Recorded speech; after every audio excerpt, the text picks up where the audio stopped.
Am I always this naked, you may ask? Well, of course not. But I do prefer to tell the naked truth. You see, I like it juicy, raw, and uncensored. The truth, that is. Namaskaram, everyone. So today, I want to talk about a very touchy subject. I'm hoping most of my subjects are inspiring. Today's topic is about rejection and or abandonment. So, again, once you cross that bridge, sometimes you don't know how it feels. I did not know I had trauma, abandonment trauma, until my last relationship of August 2020.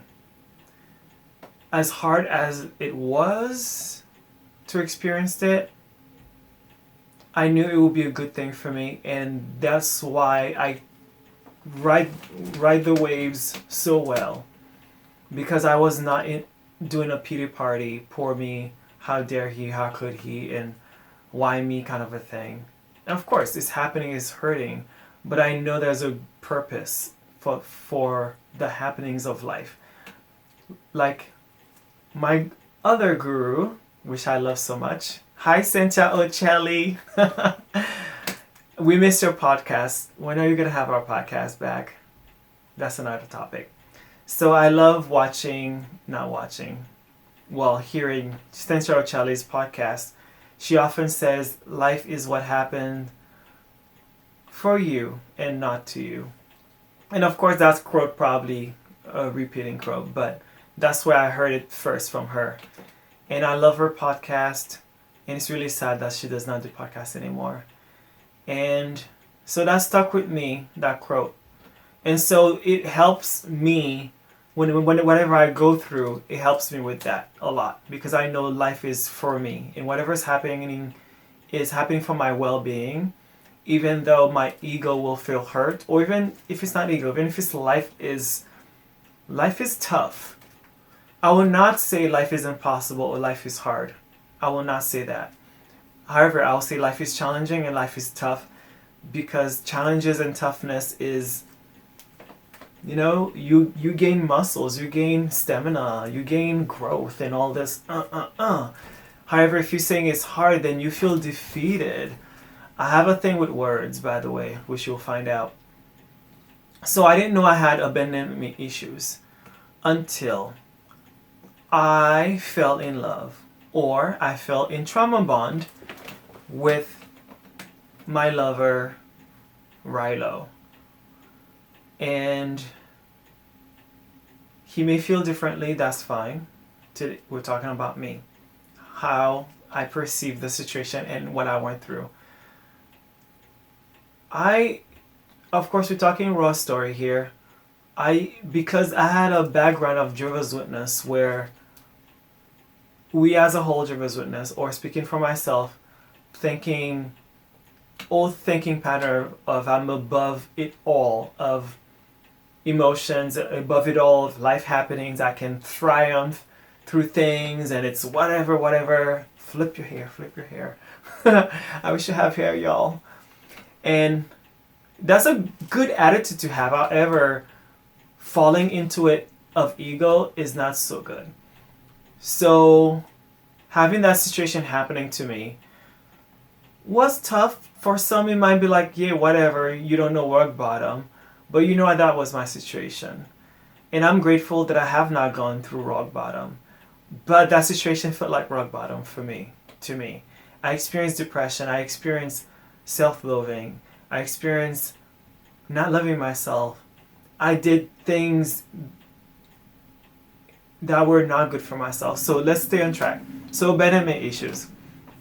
So the way I deal with abandonment that I did not know prior to that experience. And thank you, Rilo, namaskaram, for crossing path with me, to have me have that realization, and have that realization, of course, not exactly 100% because of you, But because you are that player in that piece of puzzle, I thank you.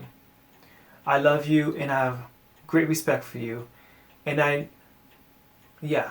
and you know it because I express that through action as well as words.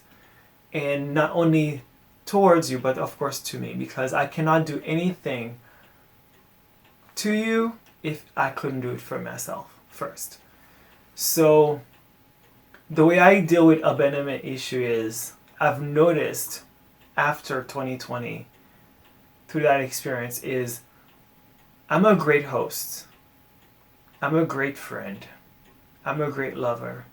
I have been told by friends and lovers that I'm the best lover and the best host and the best friend. And I didn't know why I was those things. I just thought I was those things. I was those things. But there was a reason behind it. Because of abandonment issues. Through self-help, books, podcasts, YouTube, watching seminars, going through it, I realized I do my best in people's lives to keep them in my life. I treat them better than me, better than I treat myself, to keep them in my life so I will not get abandoned. And guess what? I would say 95% of the time I get abandoned anyway. However, I will not say that I was ever clinging. Clinging is not what I've ever done or is not me. I treat people well. I treat people 5-star. The best. However, I let people go as well. I truly believe once you love someone, you set them free, let them go. And of course, when people abandon me, it hurts. But it never hurt as much as it did with me and Rilo. For some reason. And I think with me and Rilo, I've loved people before, or I've said that I've fell in love before, but I never fell in love as I did with Rilo. And I never experienced depression after the rejection and the loss of the physical closeness that we had, or even the energetic thing that we had together.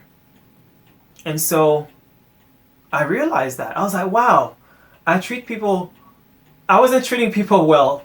Let's get that straight up. I was not treating people well so they can stay in my life because I was faking it. Not at all. That's who I am. I treat people well, period.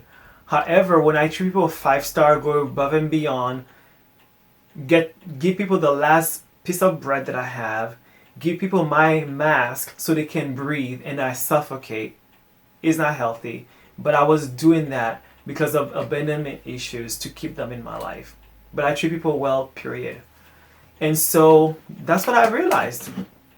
And of course, when I've had rejection in the past, I practice non-attachment. And I don't think I practice non-attachment with Rilo at all.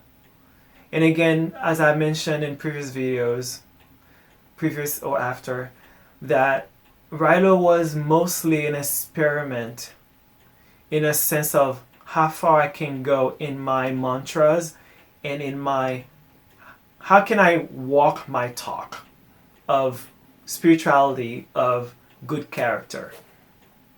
So through Rilo, I was able to love unconditionally him, myself, love him beside his fault and myself beside my fault. And as my guru Sadhguru says, I'm not quoting, or I misquote him, that when you fall in love, you're actually falling in love with yourself. So anything that you cannot give out what is not you. And orange juice do not give apple juice. A lime does not give vinegar. So when I fell in love, he was part of piece of the puzzle. I believe that, of course, we all say, and we've seen the quote, that people come into our lives for a season, for an episode, whatever, chapter, And sometimes forever, what is forever anyway? When you die, I guess. So that's what he was part of my life for, to help me realize those things. And because I was willing and ready, I was able to overcome them and go through it. And so what I've learned about abandonment is, I'm glad that Rilo's no longer here, but if he was still here, if we were still interacting, I could not really tell you how we would interact. Being raw, uncut, telling the truth. If Rilo, beside, even though how he treated me, if he wanted to be together, I would want to be together with him. And it hurts me to say that. And I have this thing on my throat, you know, that thing. And if you're watching this, you might be like, oh my God, how could you want to be with that person? Dude, I've said the same thing prior 2020. I would be that person who'll be on the other side who has not worn someone's shoes and be like, oh, how could you do it? Oh, perfect example. Remember that show with Ed No Neck, etc. That show, I forget what it's called, on TLC. And I used to be that person watching that show and be like, oh my God, how could you do kick him off the curb girlfriend and all this crazy talk. Yeah, when it's you, you don't got crazy talks. So yeah, and one of the reasons I have to have this podcast is to stop bullshitting myself and stop bullshitting others. I realize that I have feelings and I'm not above feelings. I'm not above feeling hurt, and I'm not above it all. And I'm humbled now. That experience humbled me. Yes.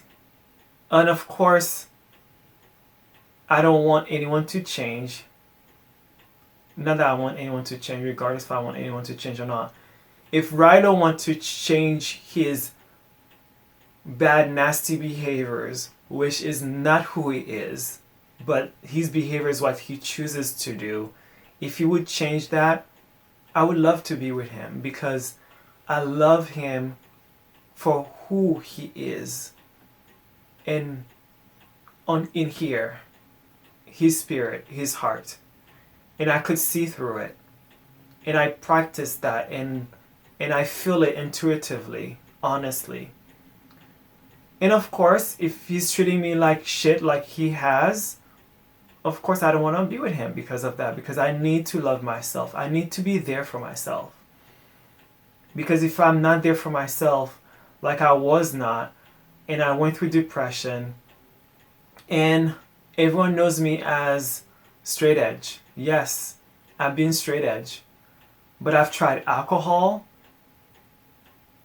and drugs and smoked just so I can keep Rilo in my life. That was very unloving of me to do. Yeah, that was tough. I couldn't believe it myself, but it happened. I couldn't believe how, so I wouldn't be abandoned by someone that I loved or had trauma bond with. I did the things that he enjoys doing to, quite frankly, we all know it. No sugarcoating here. Those things are destructive. He chose to be an alcoholic to destroy his life. He chose to have drug addictions or any addictions to destroy his life. He chooses to smoke. And I also chose those things to destroy my life. That's my self-accountability. You can have your own opinion about what happens to your life. You can have your own opinion about what I'm saying. That's your prerogative. But my life is my self-accountability. I did those things to myself, which were bad. And hashtag never again. I cannot do those things for Rilo anymore or anyone else. And there's a first time for everything, and I experienced it and I crossed that bridge. And never again that now people need to earn my trust. People need to earn my heart. I'm tempted to say my love, but my love is for everyone. I was able, and it was shown to me that I was able, and I did it, to love anyone, and especially Rilo, unconditionally. If you're able to love your enemy or someone who hurt you so much, I think that's the purest form of love. Oh, forgive me, I'm going through emotions again. Yeah. I'm so grateful for that piece of the puzzle, that I'm able to love unconditionally. I'm able to have empathy for someone and for someone else, for myself, able to have compassion, kindness, and apply wisdom. And of course, in that situation, I was not doing those things. And as I mentioned, it's like brushing your teeth, like taking showers, changing clothes, and it's things you have to keep practicing. It's a mantra. It's life. It's not even spirituality. It's not even religion. It's just life, people. And my takeaway in that is I'm grateful that I knew what abandonment is. I'm grateful how I process rejection, even when I get rejected online through wanting to have friendship with some people or wanting to have a career. Career is another thing. That's why I'm an entrepreneur. One of the reasons I'm an entrepreneur. I'm an entrepreneur, first of all, because that's what life, the universe gave me. And second, I'm forced to be an entrepreneur. Even though I live in New York City, I have great backgrounds. If someone refused to give me a job, what can I do? I can keep thriving to get a job. And if people are rejecting me based on whatever reason they have in their hearts, a lot of people have said it's skin color or whatever, I don't care what it is.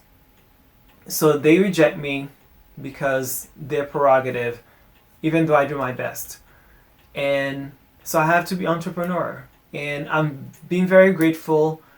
I wouldn't call myself successful as an entrepreneur, but I am grateful and content that I'm successful enough to have a roof over my head and I eat like a king and I have a palace. Like, come on. Maybe I'm successful. Maybe I could just say I'm grateful I'm successful. And I guess when I say I'm not successful, I'm just measuring it with dollar signs. So fine, that's fair with that. But in life, I am successful in life, definitely. Because I define success as how I am here in my heart, how I am here in my mental capacity. I'm grateful I'm not mentally ill. Because that's tough. Yeah, that's tough. So how to do it in abandonment? I would say be truthful to yourself. Ask yourself that question. Be vulnerable and ask the universe and be ready to experience abandonment and experience rejection and feel it, and do not take it personally and do not make that person to be an evil person, because we're all battling our own thing. And Rilo is the way I think, and we talked about his abandonment issues, is the way he has to abandon people first so he can have the power that he rejected someone. Because as we study and know that a narcissist have to reject first to have the power over somebody. And that's how they keep their power. And that's how they do not, because rejection is, whatever rejection is, it feels like a dagger in your stomach. So they reject first so they do not feel rejected, so they do not feel depressed or sad, etc. And it's interesting how two people can have two different ways of dealing with abandonment and rejection. I do my best to keep people around by treating them like kings and queens. A lot of time, 95% of the time, I get rejected anyway.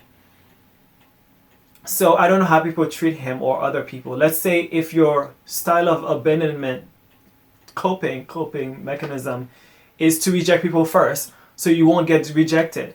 So therefore, you might be with a friend, a lover, or a family member where they treat you like king, and then you're skeptical, or you do not believe that you are worthy of love, or you are so negative in your thinking that let me reject them first before they reject me because love is not real and love does not exist forever, then you might miss out on something good.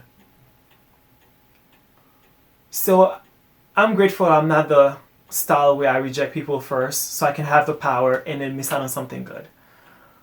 And maybe my style of coping with rejection and abandonment issues, of treating people better than me, better the way I treat myself, I cannot say is the best either, but I would choose that over the other one, definitely. Now I'm learning people have to earn to get in my heart. People have to earn to be in my space, meaning that they have to show me with action, not only with words, with action, that they're deserving to be in my space, my energy. They need to give me energy. It's like a give and take. It's like a collaboration. It's not a compromise. It's a collaboration. And so, how do you deal with rejection? How have you dealt with rejection? What is your abandonment style? And how do you cope? Please tell me in the description below, and please tell other people. I hope this story, amongst other stories I will tell, is inspiring to you. And trust me, it was hard. It's been hard for me to tell my story. Another great thing. I'm sorry. Another great thing that Rilo had taught me, had helped me realize, is that to be vulnerable. And I've fought so hard to not be vulnerable because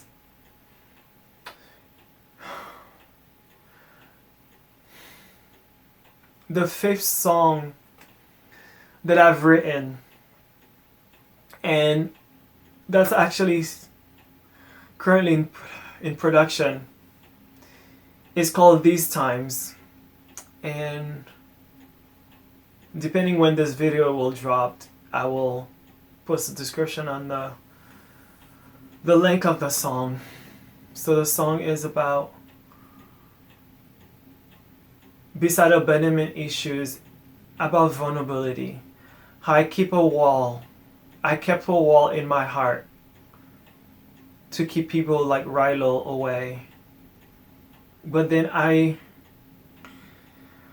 it's not healthy either to put a wall and guards around your heart. But it's good to have bouncers or even an interviewer to weed people out or to filter people. But putting a guard and high gates and spikes and being a loner, to me, is not healthy either. And that's what I've done. And Rilo had humbled me. Humbled me so much. On my knees. To learn about my abandonment, rejection, and to be vulnerable. And I kind of regretted that I was vulnerable with him. I was vulnerable with him the most of our relationship. And because of that, I was taken advantage of. And it was my fault as well. Self-accountability. And the last time I was really deep and vulnerable was when he came to my room and said the only way we could be physically intimate is if we drink, get drunk, and do drugs. And all my sexual life, I had the number one rule: you need to be sober. No hashtag me too for me, no thank you. Not even that. I need someone to be sober because I need to know we're doing this because they want to. We're doing this because they would love to. We're doing this because they love me and they want to be with me. And I need someone to be there. Not the spirit that they're taking in temporarily. But because I was so much in trauma bond with Rilo, and I had so much self-loathing for myself around that time, and it was so much time of discovery for me. It was so... sorry. We drank, and I did, and we smoked cigs or whatever. I can't believe how I did not love myself so much.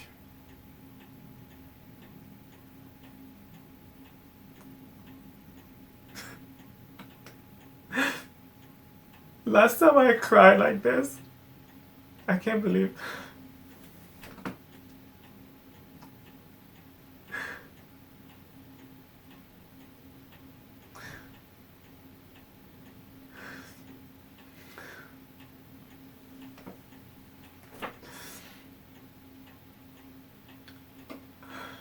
I've been keeping on.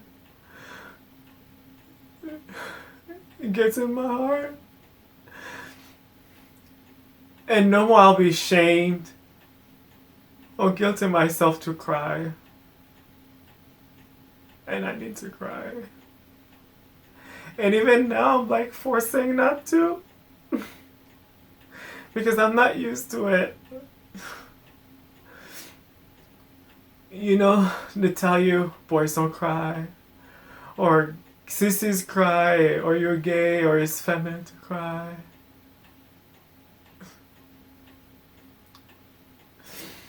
And in the song with Trauma Bond, Rilo and I, we wanted to cry. We cried. But not like this.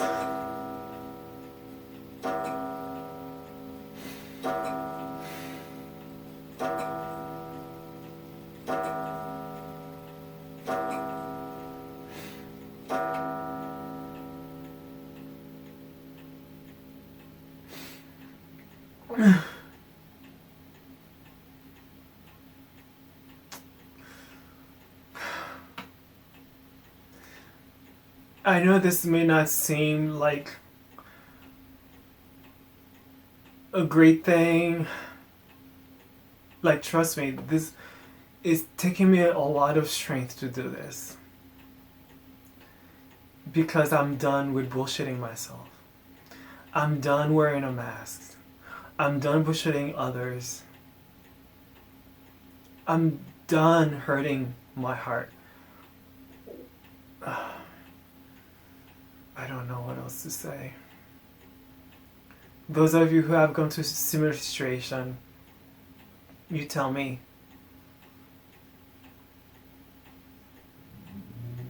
I hope this has been inspiring to you, because I am inspired by my own story. I'm inspired by Rilo's story. I'm inspired by your story that I hear on Wednesdays. And let's stop bullshitting ourselves. Let's stop shaming ourselves. Let's stop guilting ourselves. Let's stop judging ourselves. And let's stop judging, shaming, guilting others. We are one person. We are one people. Let's apply love, compassion, empathy, and acceptance for each other. Let's collaborate with each other. Yes, we are 7 billion people in the world, probably more. We have different ways of interacting with each other. Let's not see each other as other. Let's see each other as ourselves, and have compassion and empathy. And thank you, Rilo, for being that piece of the puzzle that's in my life. That was in my life.